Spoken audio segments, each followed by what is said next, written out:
So this video, we've downloaded the uh, um, bank transaction data from the Bank of Nova Scotia in CSV format um, to to a spreadsheet, to our file. So now we're opening it up to try and um, manage it a little bit and clean it up. So it's in CSV format, comma separated value. Um, it's a little ugly, but you can see what we've done here is we've already set up a column. It didn't come with a column, but uh, we put a column, column headings. We put the column headings in. I just hid them so you can see what it looked like originally. So the first column is the date column. There's the format. You'll find sometimes different banks, the date format doesn't work properly. It tells you what the date is. It's in the right order, but it may not align properly with Excel's date formats. Then we have some sort of a description column. Most banks are the same, but the data may vary a little bit in terms of how it's organized, but you're going to have a description column of sorts. You're going to have a reference column, POS in this case, a point of sale, so that's a purchase using a debit card, service charge, a transfer from or to another account. There's a check number, and so forth. Pre-authorized debit, so a whole range of reference descriptions. Then we have a check column or withdrawal column, a deposit column, and the balance. So what we're going to do with this data is categorize it. Well, I'm not going to bore you with going through each transaction and categorizing it. We've actually already categorized it. We'll unhide those columns. So there's our category. Let's give us a little bit more room. You could also have a notes column where you have a little bit more detail in terms of um, the content or the nature of the transaction. Sometimes it's helpful. Anyway, the other thing I'm going to do, I'm going to try the Control A function. That doesn't work very well, so I'm going to do this. I just want to clean this up, make it a little neater. So we've got a year's worth of transactions here. And then we're going to format that as a table and make it look nice. What's good? Blue is good. There we go. My table has headers. There we have it. And so now we can actually filter this out and we can find all of the checks by everything but blanks in that column. So now it's all checks. We could do the same thing, find all the deposits. But one of the beauties of this approach is now that we've got everything categorized, we can take this data. We've already selected it all. There's our table. And we're going to create a pivot table to summarize the data by category. So let's go Insert, Pivot Table. We're going to select the range, so it's the table. We're going to put it in a new worksheet. And what we're going to do is we're going to have each, we want to have the categories in rows, and we want to have checks. And it's automatically assuming we want the sum of check because it's a value, and there's the sum of deposits. And there we have it. We've now got the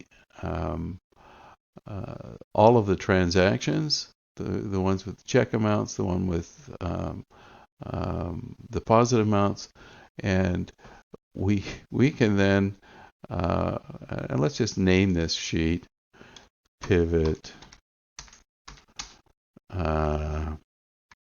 Bank, and it's I can't remember what year this is. Let's take a look at this.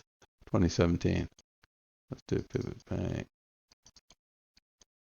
2017. Now, so once we've summarized this, you can see it took no time at all once the categorization was done. So the heavy lifting is the categorization and then summarizing it. And now it gets us ready. You can actually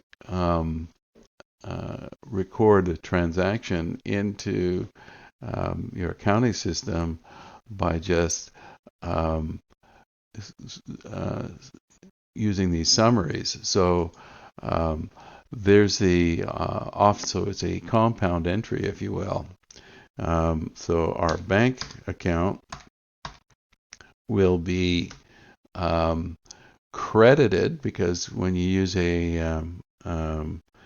when you reduce the bank, you're going to credit it by the amount of the withdrawals or the amount coming out. So you're going to go, so let's actually, let's just do this way. Debit,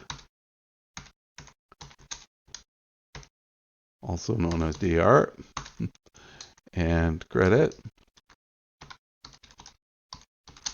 or CR.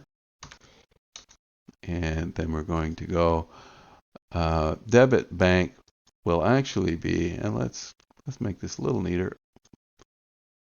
There we go. It will be, so we're going to increase the amount of the bank by the deposits, 3117.3.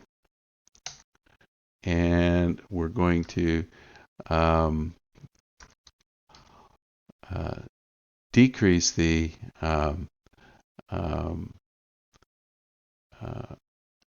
amount of the bank with a credit by 2935.05. And so our adjusting entry will be debit bank charges, an expense, debit canvas. This is an artist's account, so canvas would be cost of materials, cost of goods sold, but we'll just call it canvas expense. Drawings, so it's an unincorporated business, so we have money taken out personally. We have some dues and licenses, not sure what that is, but we can easily, let's see if we can find out.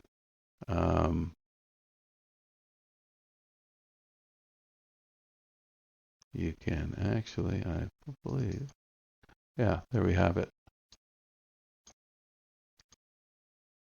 All the individual components there from here, or we can look it up here by going to the category, any category we want. Let's look at whatever it is.